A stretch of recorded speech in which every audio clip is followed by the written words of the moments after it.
Le terrarium de Kerdalé, unique en Bretagne, présente de façon originale le monde insolite et fascinant des reptiles et des amphibiens. Dans un cadre naturel au milieu, reconstitué dans le jardin, vous pouvez découvrir des vipères, des couleuvres, des lézards, des grenouilles de France et environ 200 tortues terrestres et aquatiques qui sont placées en terrarium en plein air où leurs exigences biologiques sont respectées.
Alors déjà bonjour à tous ceux que j'ai pas encore vus. Du coup aujourd'hui je vous... Super. Donc aujourd'hui je vous présente un bébé python réticulé. Donc pour ceux qui en ont jamais entendu parler, le python réticulé adulte c'est le serpent le plus long du monde. C'est la plus grande espèce du monde. Le plus grand individu retrouvé faisait 9,80 m quand même. Voilà, mais c'est quand même pas la norme. La norme ce sera plus autour des 5-6 mètres. C'est déjà de très beaux bébés. Voilà. Attends, écoute. Alors, je vais faire participer un petit peu histoire de ne pas faire un monologue tout long. Est-ce que vous pensez que ce serpent-là, il est dangereux pour vous et moi? Ça dépend de sa taille. Ça dépend de sa taille. Et donc, du coup, à cette taille-là, ouais? Non. Non? Ok, bon, c'est la bonne réponse. Effectivement, à cette taille-là, il n'est pas dangereux pour nous. Même s'il est en train de serrer un peu trop fort. Hein? T'as vu que t'allais tomber ou quoi? Ok. Donc du coup, effectivement, à cette taille-là, il ne représente aucun danger pour nous. Par contre, une fois adulte, ouais, effectivement, sera considéré comme dangereux. C'est un peu pour ça qu'on prend l'habitude de faire des animations avec lui aussi. C'est parce que s'il est habitué à l'humain, il sera plus dangereux. Voilà, parce qu'il aura plus peur de nous. Et du coup, est-ce que vous savez ce qui représentera un danger chez lui une fois adulte? Oui, c'est un constricteur, oui. Donc il est grave, pas du tout. Ouais. Mais c'est pas ça qui va représenter un danger par contre. Un danger pour lui. Pour lui? Non, c'est ça la question. Non, un danger pour nous. Non. Qu'est-ce qu'il peut. Pourquoi une fois adulte il sera dangereux pour nous? Sa morsure, peut-être. Sa morsure, exactement.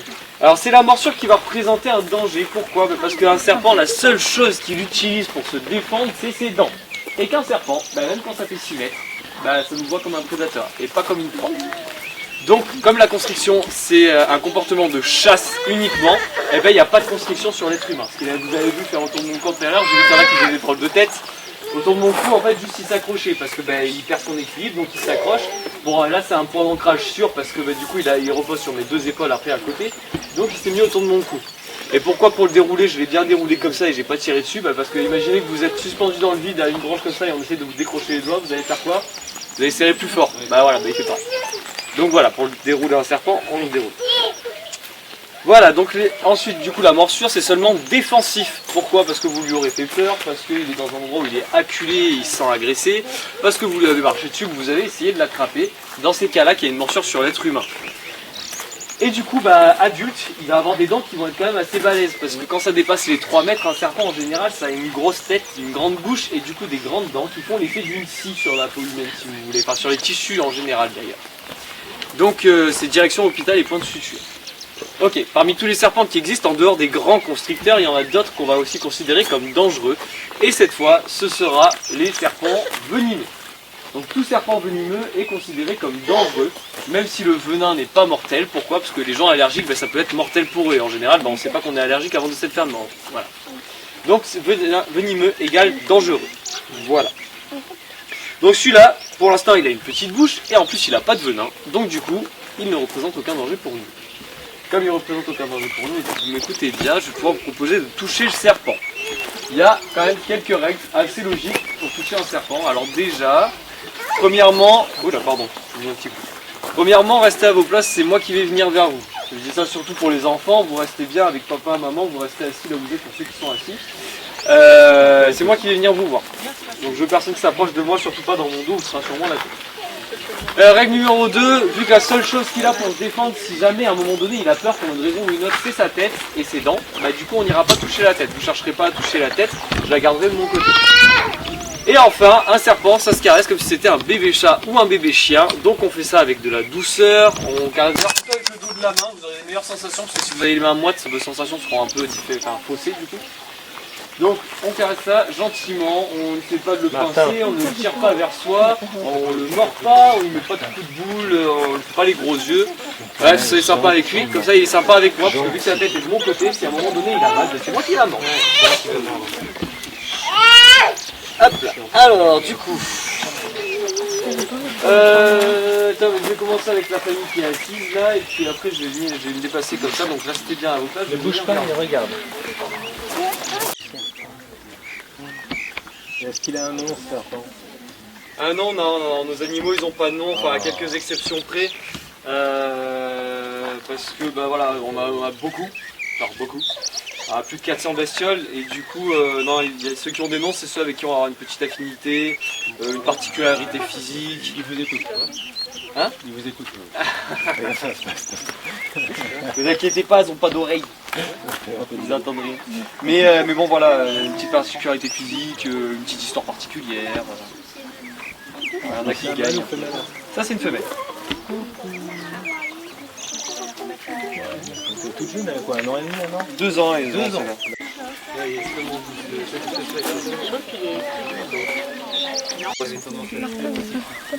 C'est très bien comme ça. Bravo Martin. C'est bien, madame.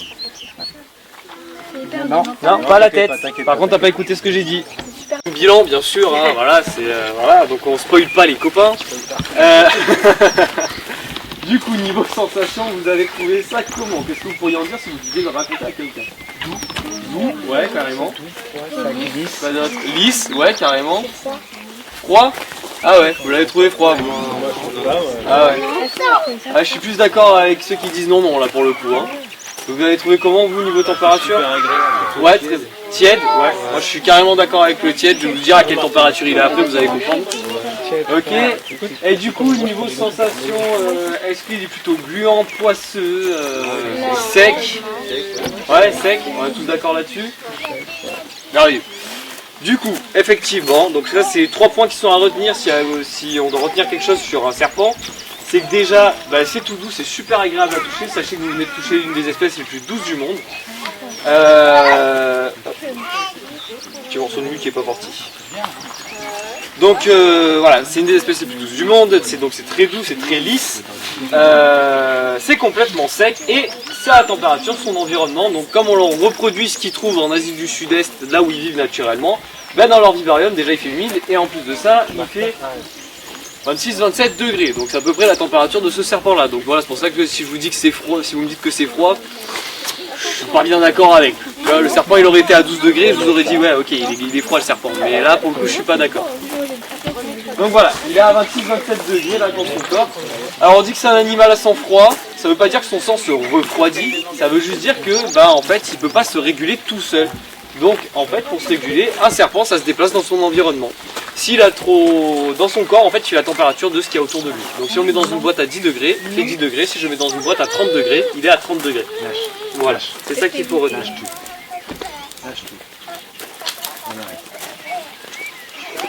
Voilà, voilà. Alors ce serpent-là, il fait partie des serpents qui ont ce qu'on appelle des pochettes thermosensibles. Alors vous regardez sur les gros spécimens qu'on a à l'intérieur, ils ont des trous à l'arrière de la mâchoire, là, à la mâchoire inférieure. Et sur le devant du nez, là, ils ont plein de petits trous aussi. Ces petits organes, ça leur permet de détecter la chaleur, les changements de température. En gros, ça leur donne une imagerie thermique. Voilà. Donc ça veut dire que dans une nuit noire la plus totale, eh ben, s'il y a un animal à son chaud, genre la plupart de leurs proies, comme par exemple une souris, qui passe devant eux, ils peuvent l'attraper avec autant de précision que si on était en plein jour. Voilà. Voilà, voilà. Est-ce que vous avez des questions sur ce serpent? Oui, moi Oui, dites-moi. j'aimerais savoir, il est combien ça mieux? Alors ça dépend de l'espèce, ça dépend de l'âge, ça dépend de l'état de santé du serpent. Donc c'est variable, mais on va dire qu'en bonne santé à cet âge-là, pour cette espèce-là, elle va muer une fois toutes les 2 mois. Voilà, 1 mois et demi, 2 mois. Voilà. Non, non, après adultes ils vont muer moins souvent, mais voilà. Comme il est en croissance, il va muer. Mais encore, il y a des espèces bébés, ça peut muer toutes les 2 semaines. Hein. Voilà. Ça dépend, parce qu'ils ont une phase de croissance accélérée quand ils sont jeunes, comme nous. Et du coup, comme leur peau grandit pas, il faut qu'ils muent plus souvent aussi. Voilà. Et après, une espèce tropicale qui est dans un milieu tropical humide va muer plus souvent qu'une espèce qui est désertique aussi. Voilà. D'autres questions? Non, personne? Ok, du coup, ça va être le moment pour moi d'aller le remettre au chaud chez lui, tranquillement. Enfin, chez elle, parce que c'est chez elle, ouais. Du coup, merci à tous pour votre écoute. Je vous souhaite une bonne fin de journée, une bonne fin de visite. Et puis merci pour votre attention. Voilà. Merci beaucoup. Je vous en prie.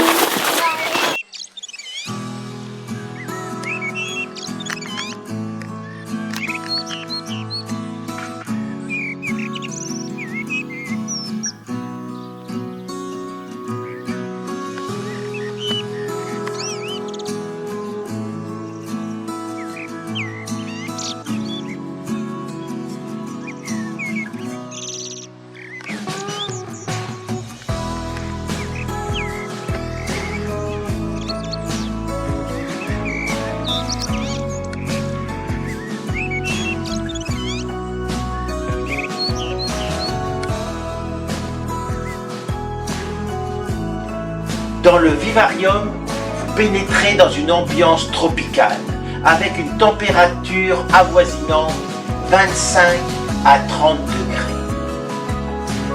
Et là, vous approchez diverses espèces exotiques, des plus petites aux plus grandes. Un conseil, allez-y, c'est formidable.